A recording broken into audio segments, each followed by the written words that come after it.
Larry, you first, my friend. NBC is reporting that the Biden campaign now sees Florida, Trump's adopted home state, as winnable after the state Supreme Court rulings. Do you think they have a chance here?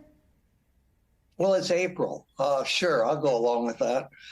Anything's possible in April. We'll believe it when there's cash on the barrelhead for a major TV program, but it at least opens the door to it. And I'm sure that the Biden campaign will be playing lots of mind games about Florida with the Trump people, as they should, because this really is a terrible development for Trump and the Republicans generally, not just in Florida, but in all those other states you just mentioned, including maybe Arizona and Nevada, two other swing states.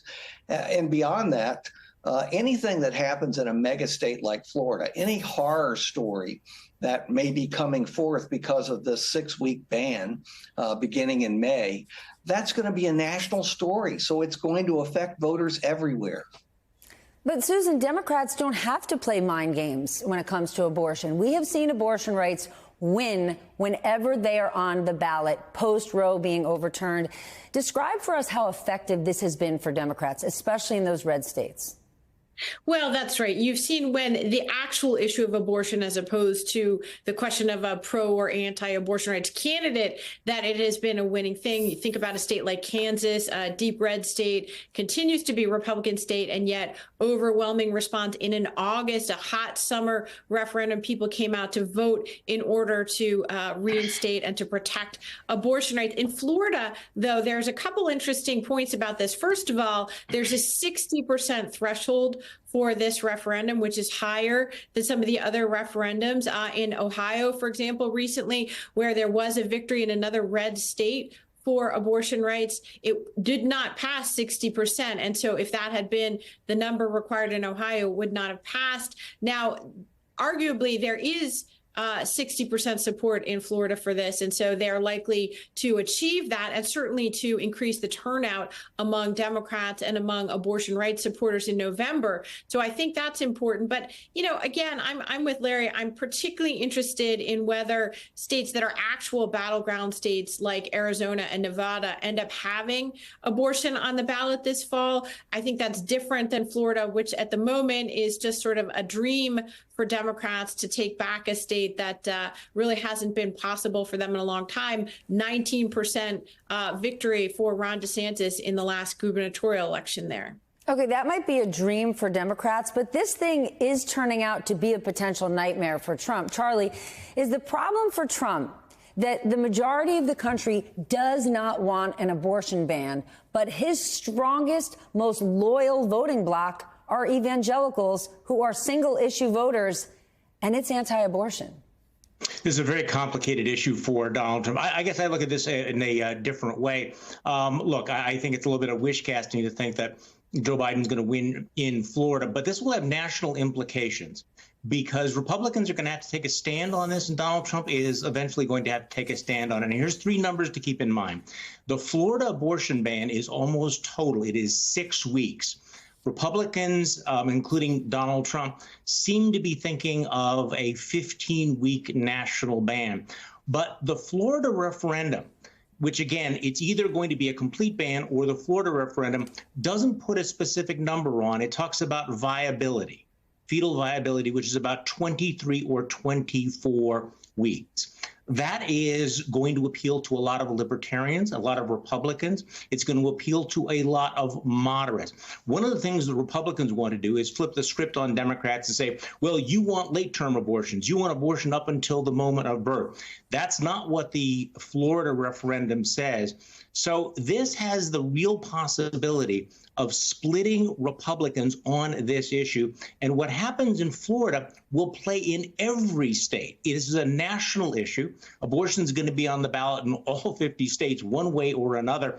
And Donald Trump, frankly, has gone out of his way not to let himself get pinned down on this. But in Florida, he's either going to have to go yes or no, either a complete ban at 6 weeks or a much more liberal ban that will poll much higher at the viability 23 or 24 weeks. That's going to be tough to see how he navigates that.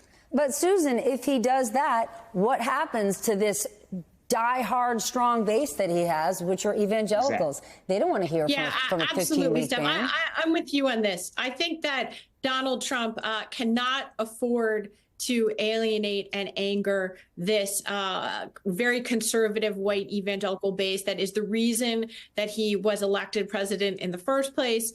Without them, he's busy pandering to them in every which way possible, including selling them $60 Bibles right now. And there's no way that this cynical transactional politician can afford to cut loose this part of the base. And I would also say the idea is, kind of preposterous that Donald Trump isn't going to somehow be accountable for what's happened to reproductive rights in this country. He is the owner, it seems to me, of the decision by the Supreme Court to throw out Roe versus Wade. Donald Trump has been happy to brag about his transformation of the Supreme Court. He's got to own the consequences of that. And I think politically speaking, this is a very damaging issue for him in November, even if the prospect of Democrats winning Florida still seems pretty remote to me. Larry, Donald Trump and the misinformation machine is truly Trump's, secret weapon, but maybe not when it comes to abortion. I want you to look at a bit of the Biden campaign's new ad out today after the Florida decision. Here's just a piece of it. For 54 years, they were trying to get Roe v. Wade terminated, and I did it, and I'm proud to have done it.